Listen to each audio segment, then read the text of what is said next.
The house is an absolute mess and I'm doing my best to clean it up, but I've started setting up the studio, as you can see behind me. It's looking pretty pristine. I'm very excited to get going.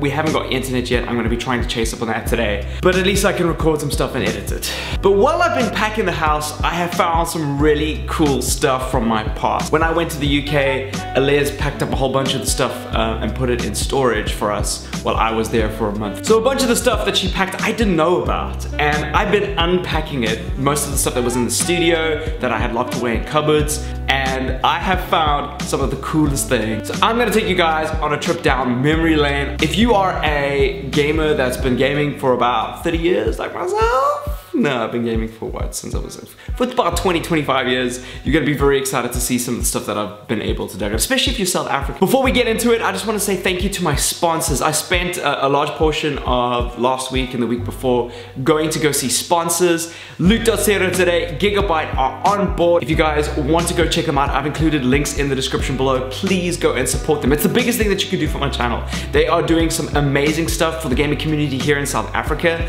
and we've got some incredible content coming out with them. Go check them out, go have a little bit of a browse on Loot. Let me know in the comments what your favorite Gigabyte notebook is. We're gonna be showing a couple of them on the channel soon. All right, so let's see what we can find first. I'm surrounded by boxes, by the way. So I hate throwing away consoles purely because I feel that they're like museum pieces. Fortunately, my mom managed, actually it was my brother, he managed to salvage our PlayStation 1. This is our original PlayStation 1. I don't even know if this thing even works. We even have the memory card somewhere. This was one of the most defining consoles for me, having the ability to play in 3D. We'd never really seen 3D. The only 3D that I'd played prior to this at home was Sonic 3D World on the Sega Genesis. It was kind of like pseudo 3D, it was like isometric. But we got this when we were like 12, 13. And it has always been one of my favorite consoles just because it just blew me away, and I've got the controller as well. The controller, can you check, it came out without analog sticks. How sucky was that? It came with the demo disc, and the demo disc had a game called Life Force Tanker. It was like an FPS, and we used to play, instead of moving the character around with an analog stick like you would today, like Fortnite and Gears or whatever, you use L1 and R1 to turn. It was ridiculous. And I think at R2 and L2 is like up and down, I think.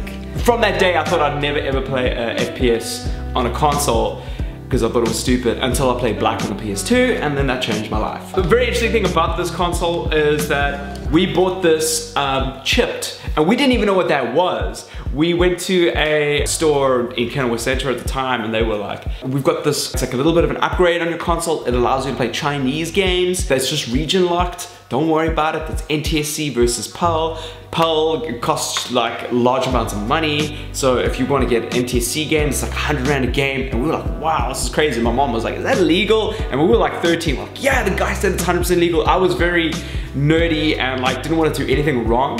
So I was double checking, like, is this legal? I took his word for it. He was like, yeah, it's 100% cool, like it's whatever. The alarm bell should have gone off when he was like, when you buy a game, you gotta come out to the parking lot and get it out the trunk of my car. I didn't even think about that. Like I was being 12 and 13, you don't realize how dodgy, what you're doing is dodgy until it's done. And when I was like 15, I was like, oh, that's what's going on. Love you, friend. All right, the next thing is this Far Cry 3 banner, signed by all the developers. I really love this thing for a couple of reasons. This is all the developer signatures over here. It's in immaculate condition. It was given to me by Ubisoft in South Africa, Megaron.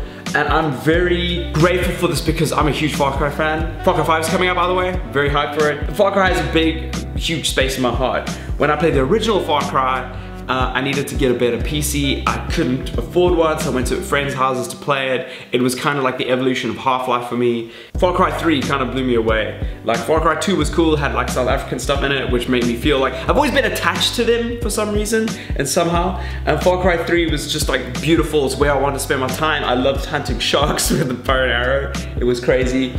And then, I don't know why I'm saying like that. There we go. And then Far Cry 4 had co-op, and it was one of the games that really brought Elias and I together. We played a lot of Far Cry 4 together. The co-op missions didn't really include any of the single player stuff, which kind of sucked. But Far Cry 5 that's coming out has all the single player stuff, and I've actually set up the lounge right now with 2 TVs so that we're ready. We're ready to play Far Cry 5 together, co-op, because you can play the whole campaign from beginning to end cooperatively. And thank you so much, Mega Ramen, for this. It's really meant a lot to me.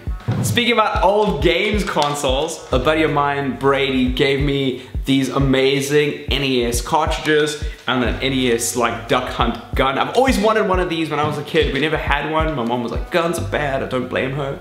But we wanted to play Duck Hunt with a real light gun. Double Dragon! Mortal Kombat 2! In fact, I didn't play Mortal Kombat 2 on the NES, I played Mortal Kombat on Sega. When I first started, I used to work on a website called Press Start, and he helped out a bunch on that. He's got a YouTube channel, I'll include the link in the description below, and he was kind enough to give me these things. So Brady, if you want this stuff back, let me know. This is like super rare. I'm very grateful to have it, and we might have to have a chat about it, but guys, go hit him up. Links are in the description. How many of you guys actually had one of these?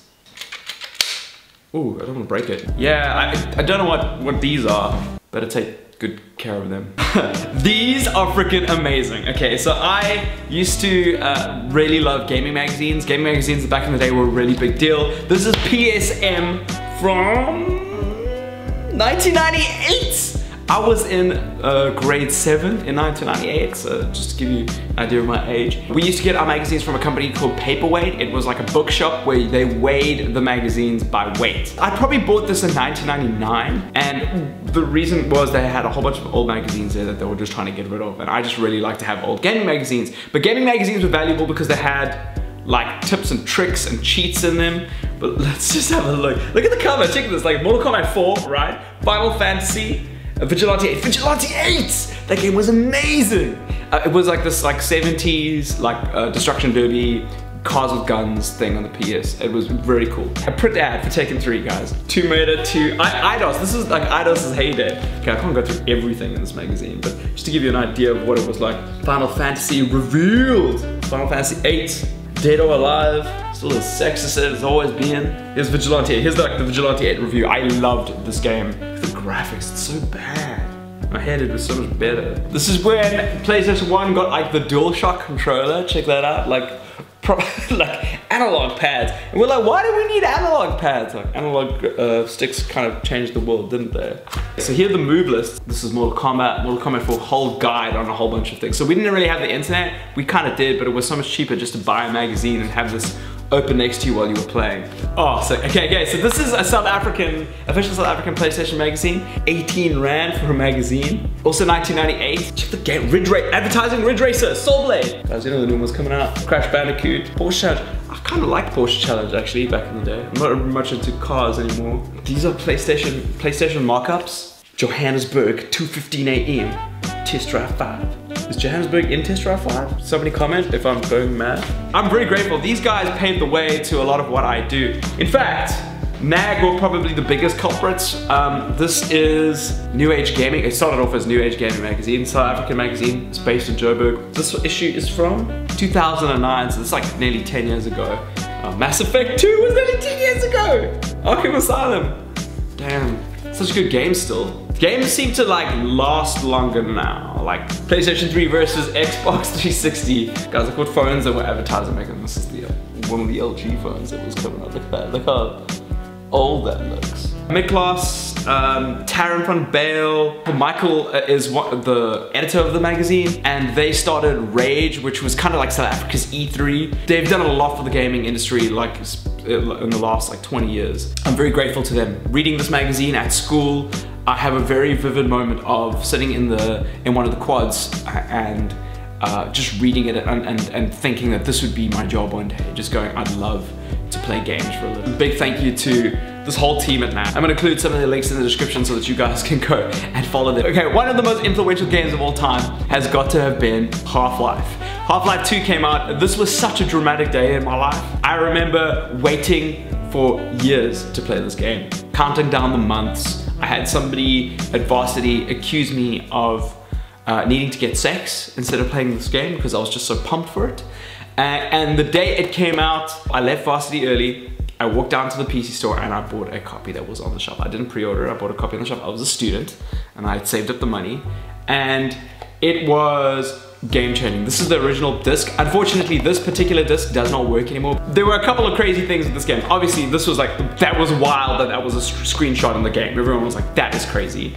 And then the game wasn't fully on the discs. You had to install Steam. This was the first time Steam was introduced and I had no idea. We all were running 56K modems. So I went home, I installed the game, and it wanted to connect to the internet. And we had dial-up and it was very expensive. My mom was like, you can't get onto the internet. And I called a friend and I was like, yo, what's going on? And then I looked at the requirements. Yes, check this out. One of the requirements is an internet connection. So I was like, okay, that's weird. That was the first time I'd ever seen that on a disc that I bought in the store. But here, check this. Minimum system requirements: 1.2 gigahertz processor, 256 megs of RAM, DirectX 7, running XP 2098, 4.5 gigs of hard drive space available, mouse and a keyboard.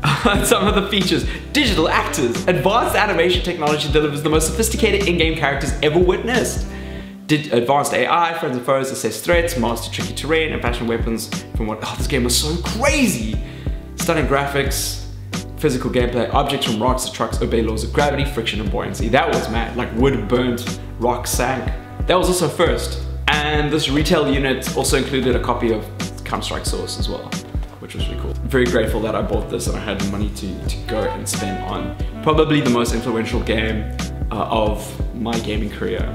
It's no secret that I love dinosaurs, and if you are South African, you might know this. Not all South Africans would, because it might be an age thing, but Dinosaurs used to be a very popular dinosaur magazine. It came out fortnightly when I was at junior school, so it was like before 98. Actually, let me see what the dates on here. 1993. All right, okay, so this shows my age.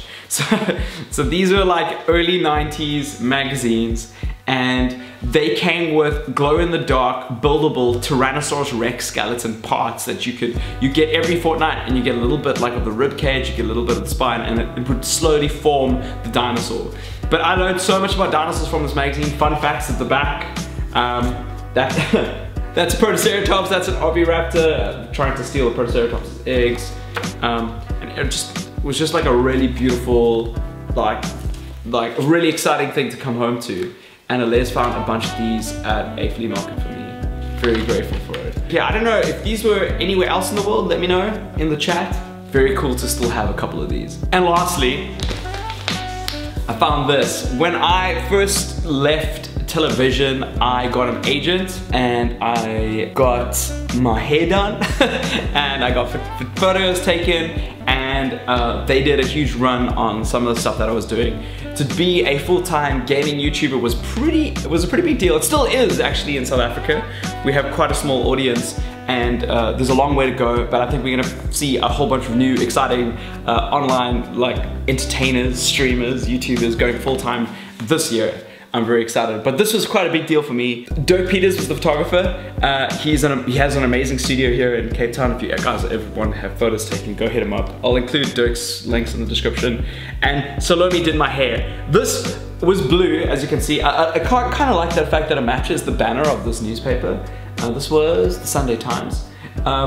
But I insisted on having blue hair. Salome was like, you should go pink. I was like, no, let me just go blue. And then I actually kind of got bored with it. I didn't like it. It kind of looked a bit too normal. And then she went and then did it bright pink, and I've never looked back. This was a big deal for me. 20 Across is the agency that I was signed with, and they did a really good job of getting me everywhere. You know, if you ever want to be an entertainer, get a good agent. So that pretty much wraps it up. I need to edit this video and I need to clean up the house. Alez comes back tomorrow, so I've got to make sure that this place looks as best as I can. And I need to upload this video, so I'm gonna go find a coffee shop with internet and upload it as well. Today, I am contacting the internet people about the internet, because we need to get fiber into this place as soon as possible. I need to start live streaming. If you haven't yet, my Twitch is linked in the description. Go follow me over there, get ready for your notifications, because I am coming for you playing Fortnite. I have such withdrawals for Fortnite. I'll see you guys in another video. High five a stranger. Cheers.